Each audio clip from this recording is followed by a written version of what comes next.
ಮೈಸೂರಿನ ಉದಯಗಿರಿಯಲ್ಲಿ ಪೊಲೀಸ್ ಠಾಣೆಯ ಮೇಲೆ ಈ ಮತಾಂಧರು ಕಲ್ಲೆಸೆದಿದ್ರಲ್ಲ ಆ ಪ್ರಕರಣಕ್ಕೆ ಸಂಬಂಧಪಟ್ಟಂತೆ ಹಲವು ವಿಚಾರಗಳು ಗೊತ್ತಾಗ್ತಾ ಇದೆ.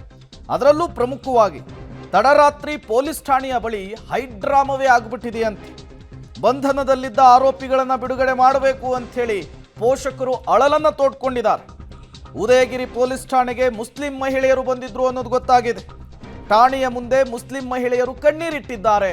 ನಮ್ಮ ಮಕ್ಕಳು ಅಮಾಯಕರು, ಈ ಗಲಭೆಗೂ ಈ ದಾಂಧಲೆಗೂ ನಮ್ಮ ಮಕ್ಕಳಿಗೂ ಏನೂ ಸಂಬಂಧ ಇಲ್ಲ ಅನ್ನುವಂತಹ ಹೈಡ್ರಾಮಾ ಮಾಡಿದ್ದಾರೆ. ಎಲ್ಲೇ ಗಲಾಟೆಯಾಗಲಿ, ಎಲ್ಲೇ ದಾಂಧಲೆ ಆಗಲಿ, ಈ ರೀತಿಯ ಬೆಳವಣಿಗೆಗಳು ಸಾಮಾನ್ಯ. ನೋಡಿ ನೋಡಿ ನೋಡಿ ನೋಡಿ ಸಾಕಾಗೋಗಿದೆ. ಹುಬ್ಬಳ್ಳಿಯಲ್ಲೂ ಇದೇ ಕತೆ, DJ ಹಳ್ಳಿ KJ ಹಳ್ಳಿಯಲ್ಲೂ ಇದೇ ಕತೆ, ಈಗ ಉದಯಗಿರಿಯಲ್ಲೂ ಇದೇ ಕತೆ.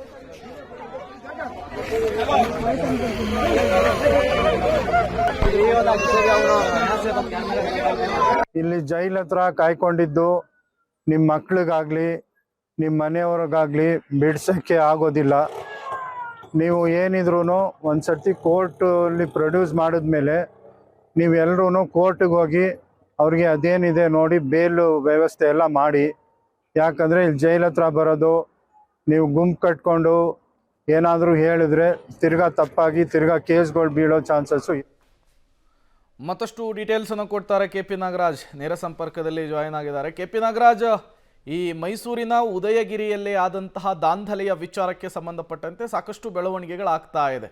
ಈಗ ಬಂಧಿತರ ಸಂಖ್ಯೆ ಎಷ್ಟಕ್ಕೆ ಬಂದು ತಲುಪಿದೆ, ಜೊತೆಗೆ ಏನೆಲ್ಲ ಬೆಳವಣಿಗೆಗಳು ಸದ್ಯಕ್ಕೆ ಈ ವಿಚಾರಕ್ಕೆ ಸಂಬಂಧಪಟ್ಟಂತೆ ಆಗ್ತಾ ಇದೆ ಅಂತ ಹೇಳಿ. ಪ್ರೇಮ್, ಒಟ್ಟು ಈಗ ಬಂಧಿತರ ಸಂಖ್ಯೆ 15ಕ್ಕೆ ಇದೆ. ಇನ್ನೂ ಬಹುತೇಕರ ಬಂಧನ ಆಗುವಂತಹ ಸಾಧ್ಯತೆಗಳೇ ತುಂಬ ನಿಚ್ಚಳವಾಗಿದೆ. ಸದ್ಯಕ್ಕೆ ಅವರೆಲ್ಲರೂ ಕೂಡ ಈಗಾಗಲೇ ವೈದ್ಯಕೀಯ ಪರೀಕ್ಷೆಯನ್ನು ನಿನ್ನೆ ರಾತ್ರಿಯೇ ಮುಗಿಸಿ ನ್ಯಾಯಾಧೀಶರ ಮುಂದೆ ಹಾಜರುಪಡಿಸಿ ಎಲ್ಲರನ್ನೂ ಕೂಡ ಈಗ ನ್ಯಾಯಾಂಗ ಬಂಧನಕ್ಕೆ ಕೊಡಲಾಗಿದೆ. ಒಬ್ಬ ಅಪ್ರಾಪ್ತ ಆದಂಥ ಕಾರಣಕ್ಕೋಸ್ಕರವಾಗಿ ಅವನನ್ನು ಬಾಲಮಂದಿರಕ್ಕೆ ಇರಿಸಿರುವಂಥದ್ದು. ಈ ನಡುವೆ ನಾವು ಎಕ್ಸ್ಪೆಕ್ಟ್ ಮಾಡ್ತಾ ಇದ್ವಿ, ಎಕ್ಸ್ಪೆಕ್ಟೇಷನಿಗೆ ತಕ್ಕಂತೆಯೇ ಅವರ ಪೋಷಕರುಗಳು ಕೂಡ ಬಂದು ನನ್ನ ಮಕ್ಕಳು ಅಮಾಯಕರು ನನ್ನ ಮಕ್ಕಳು ಅಂತ ಕಣ್ಣೀರು ಹಾಕುವಂಥ ಕೆಲಸ. ಇದು ರಿಪೀಟೆಡ್ ವರ್ಷನ್. ಅದು ಹುಬ್ಳಿಲೂ ಕೂಡ ನಡೆದಿತ್ತು, ಬೆಂಗಳೂರಲ್ಲೂ ಕೂಡ ನಡೆದಿತ್ತು. ಇದು ಎಕ್ಸ್ಪೆಕ್ಟ್ ಇದೆ. ಅದೇ ರೀತಿಯಂಥ ಎಕ್ಸ್ಪೆಕ್ಟ್ ಇವತ್ತು ನಡೆದಿರುವಂಥದ್ದು. ಪೊಲೀಸ್ ಠಾಣೆ ಮುಂದೆ ಬಂದು ಕಣ್ಣೀರು ಹಾಕ್ಕೊಂಡು ನನ್ನ ಮಕ್ಕಳು ಏನು ಮಾಡೇ ಇಲ್ಲ ಅಂತ.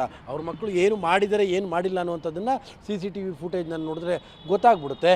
ನಾನು ಹೇಳ್ತಾ ಇರುವಂಥದ್ದು, ತಂದೆ ತಾಯಿ ಏನು ಹೇಳ್ಕೊಟ್ಟಿರಲ್ಲ ಹೋಗಿ ಕಲ್ಲೊಡೀರಿ ಅಂತ, ಆದರೆ ಮಕ್ಕಳಂತೂ ಹೊಡೆದಿರುವುದಂತಂತೂ ಸತ್ಯ.